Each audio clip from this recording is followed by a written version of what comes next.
ሰው ሁሉ በተሳሳተ መንገድ በሚሄድበት እውነትን የሚናገር ድምፅ በጠፋበት ዘመን አንድ ሰው ብቻውን ቢነሳና ተመለሱ ቢልስ?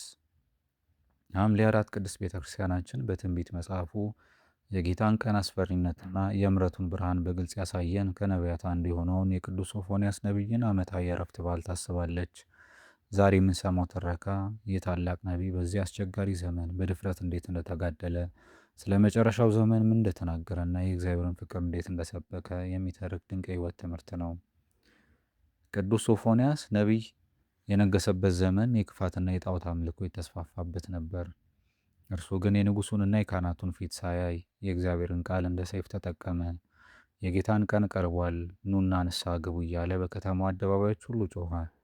ትንቢቱ ሁለት ጎኖች ነበሩት። አንዱ ለክፉዎች የጌታን ቁጣ የሚያስፈራራ፣ ሁለተኛው ደግሞ ንስሐ ለሚገቡ ሕዝቦች የተስፋ ብርሃንን የሚያበስር ነበር።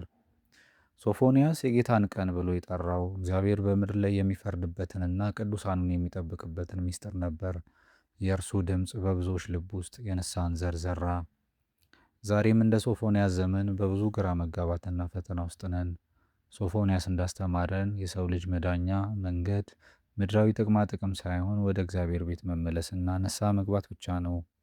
እርሱ እስከ ዕለተ ዕረፍቱ ድረስ በታማኝነት ካገለገለ በኋላ በሰላም አርፏል።